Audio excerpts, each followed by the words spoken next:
It's funny how the world cheers for the heroes in the skies while forgetting the ones trapped on the ground. That irony has always clung to me like the scent of jet fuel that never washes off his uniform, yet somehow manages to linger on my skin too. Maybe that's what happens when you love someone you're not supposed to, someone who belongs to glory while you're nothing more than a shadow in his orbit. The first time I saw him, Cade Whitlock was climbing into the cockpit of a T-38 training jet, sunlight blazing across his profile like the universe had personally chosen him. I was just another faceless researcher in the simulator wing, clutching a stack of papers that would never matter to anyone except the committee who funded my project. He was destined for combat, medals, and the kind of admiration that makes people immortal. And me? I was destined to watch. But here's the secret no one knows. Cade always watched me back. He was the Academy's golden alpha, the one cadets whispered about in the hallways. Perfect scores, perfect form, perfect smile. The kind of man who looked like he could bend fate itself to his will. And yet, more than once, I'd glance up from my monitors to find his gaze locked on me through the glass divider, steady and unflinching, as if I were some kind of anchor he desperately needed but couldn't admit to. I hated how much it hurt. You see, I wasn't built for his world. Being an Omega already stamped me with expectations I never asked for. Delicate, secondary, someone to be protected, never the one doing the protecting. But my passion was flight, not mating dynamics. My body might betray me with heat cycles and unwanted vulnerability, but my mind soared higher than any jet Cade could ever fly. My research simulated combat conditions that pilots used to sharpen their instincts, yet no one cheered for me in the mess hall. No one raised a glass to my name, except maybe him. Started small. A coffee left at my workstation with no note, but I knew. A lingering glance across the briefing room when his instructor wasn't looking. One night, after a storm grounded all flights, Cade found me in the simulator bay, the glow of the monitors painting my face in ghostly blue. He didn't speak right away, just leaned against the console like he belonged there, like he belonged to me.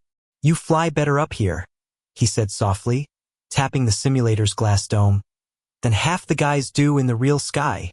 I laughed bitterly. "Doesn't matter, Cade. No one pins medals on Omegas." Something dark flickered in his eyes. Maybe they should. That was the moment I realized he carried secrets too. But the universe doesn't allow alphas like Cade to fall for Omegas like Menet without consequences. Rumors travel faster than sound inside the Academy, and the whispers began soon after. They said I was distracting him, that I was dragging him down. They said Omegas like me were born to be claimed, not to dream. And worst of all, they said Cade would never risk his career for someone like me. I tried to believe them, so I built walls. I buried myself in simulation code, long nights of caffeine and silence, convincing myself that the flutter in my chest whenever he was near was just biology. That the warmth in his touch, like the time his hand brushed mine when he passed me a wrench in the hangar, was meaningless. But then came the accident.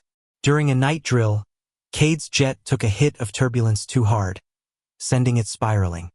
My simulation data had predicted such a pattern, and I had warned the supervisors weeks earlier. They hadn't listened. Cade nearly crashed, nearly died. When he emerged from the wreckage, pale and trembling, his eyes searched the crowd and found mine instantly. That look, it wasn't gratitude.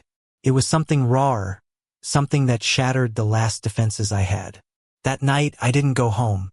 I stayed in the lab until dawn, coding new protocols with trembling fingers, replaying the image of his burning jet in my mind. And when the door finally creaked open, and Cade stood there still in his flight suit, hair damp from a rushed shower, I felt everything collapse.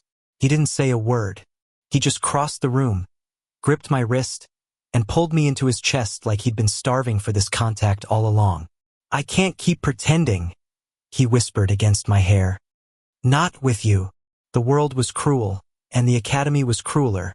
But in that moment, pressed against the thundering beat of his heart, I almost believed we could rewrite the rules. I thought the confession would bring relief, maybe even freedom, but instead it was like lighting a fuse in the middle of a powder keg. Cade and I began stealing moments in the quiet corners of the Academy, the library after lights out, the deserted hangars where only shadows could see us. Every touch felt both like salvation and sin, a fire that warmed and burned in equal measure. But secrets never stay buried long. The whispers grew into accusations, and the instructors took notice. Cade was summoned more than once for disciplinary conversations, thinly veiled warnings about distractions and loyalty. The Omega researcher in me wasn't named, but everyone knew. The weight of their judgment pressed against me until breathing felt like treason. I told myself to pull away, to let Cade chase his destiny in the sky without being chained to me. Except he wouldn't let me. "You think I care about their medals, their ranks?" he snapped one night, slamming his fist against the simulator console. His eyes burned, not with anger at me, but with the fury of a man tired of being told what he was allowed to want. "I care about you, damn it. The way you make sense of the chaos. The way you keep me from flying blind. Without you, I'm nothing but noise in the cockpit." And I believed him because Cade wasn't a man who lied. He was a man who carried the sky in his bones, and if he said I was his anchor, then maybe, just maybe, I was worth something after all. Still, the Academy tightened its grip. Orders came down that Cade would be shipped out early, pushed into a combat squadron before his graduation. It was a chance at glory, but also a way to sever the chain they thought I had fastened around his neck.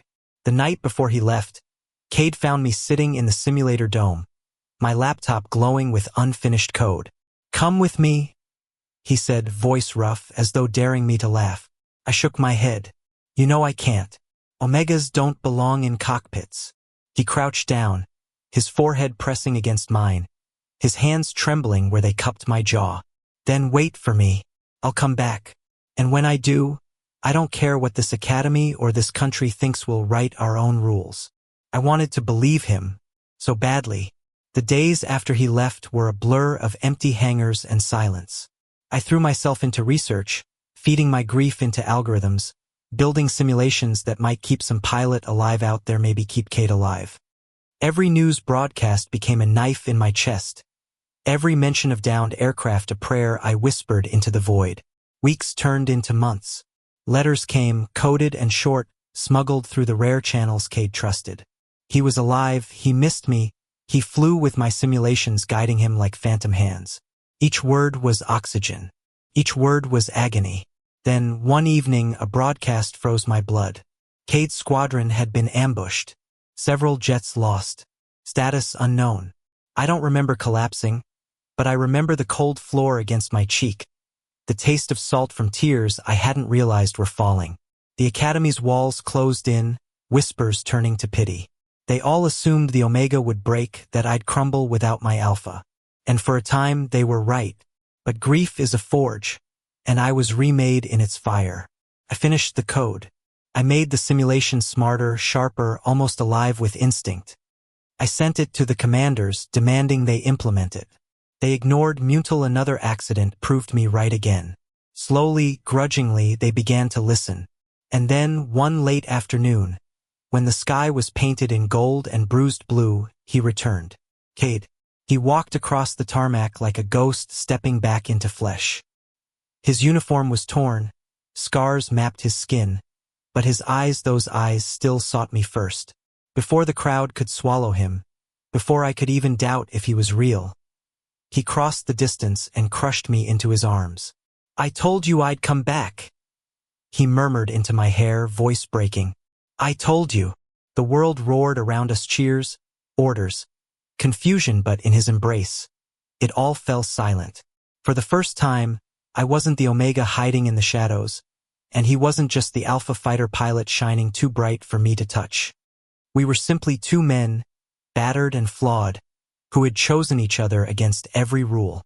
In the weeks that followed, the Academy tried again to separate us. But Cade was relentless, and I was no longer afraid. I presented my completed research before the review board, proving that without it, countless lives would have been lost. Cade stood beside me, not as my protector but as my witness, his hand brushing mine beneath the table in quiet defiance. They couldn't deny the results, and maybe they couldn't deny us either. Life after the Academy wasn't a fairy tale. Cade still flew missions, and I still fought battles with data instead of steel. But every night he came home, Every dawn I woke to his steady breathing beside me was proof that sometimes love doesn't need permission. It just needs courage. And courage, I had learned, wasn't about flying into enemy fire. It was about daring to believe that I, an Omega, could be worth everything to a man like him. So when he kissed me under the Colorado sky, stars scattering like sparks above us, I didn't flinch. I let myself belong, because he was the Academy's legendary fighter pilot, and I was just the Omega researcher he'd never stopped watching. And that, against all odds, was enough. Thank you for listening. Don't forget to like and subscribe to stay updated with the latest videos.